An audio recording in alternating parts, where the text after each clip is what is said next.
এখন চলেছি মানখিম থেকে প্রায় 48 কিলোমিটার দূরে অবস্থিত জুলুক গ্রামের উদ্দেশ্যে।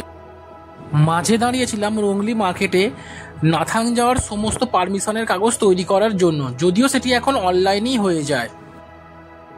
রংলি থেকে প্রায় 14 কিলোমিটার দূরে অবস্থিত এই সুন্দর কিউখোলা ফলসের সামনে অনেকটা সময় কাটিয়েছিলাম।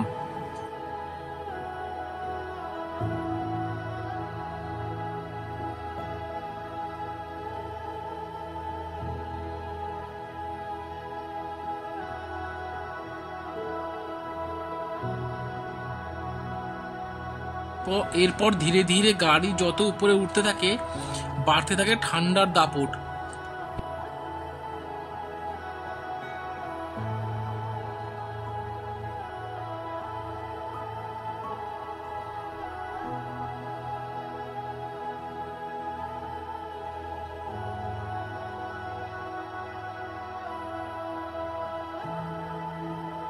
জুলুক যাওয়ার সময় এই যে প্রাকৃতিক সৌন্দর্য দেখলে সত্যিই যেন মনে হয় আস্তে আস্তে মেঘের রাজ্যে প্রবেশ করছি।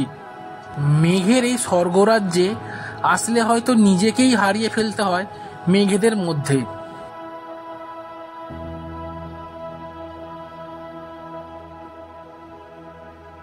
মেঘের এই গ্রামে বারে বারে মনে হয় এসে হারিয়ে যাই।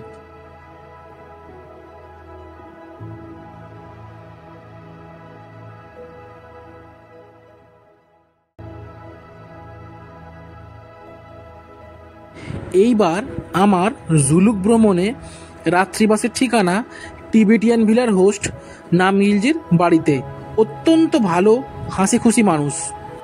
আমি লাঞ্চ সেরে অনেকটা সময় এইভাবে রুমের সামনে বসেছিলাম আর দেখছিলাম মেঘেদের এই আনাগোনা।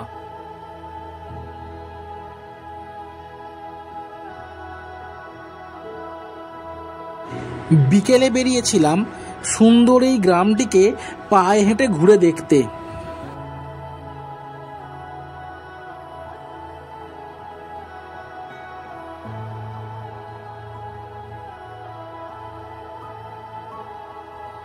এরপর ধীরে ধীরে সন্ধ্যা হয়ে এলো আর পাহাড় থেকে এই সুন্দর সূর্য অস্ত যাওয়ার দৃশ্য সত্যি মনোমুগ্ধকর।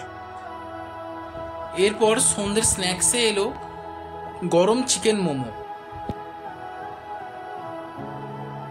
এবারে আমি সিল্ক রুটে এসেছি নভেম্বর মাসে কালী পুজোর সময়, তাই হোমস্টেটা খুব সুন্দর করে আলো দিয়ে সাজানো হয়েছিল।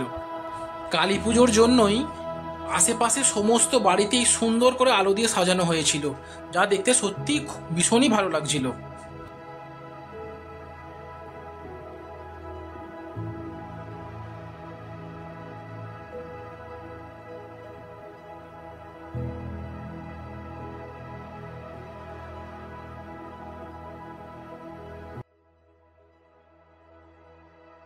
পরদিন সকাল হতেই শুরু মেঘেদের আনাগোনা। দিনের অনেকটা সময়ই আমি রুমের সামনে বসে থাকতাম আর দেখতাম মেঘেদের এই আনাগোনা।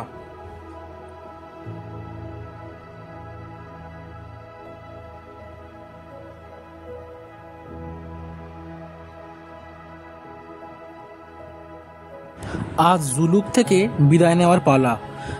আজ যাব জুলুক থেকে থাম্বে ভিউ পয়েন্ট হয়ে গ্যানথাং ভ্যালি বা নাথাং ভ্যালির উদ্দেশ্যে।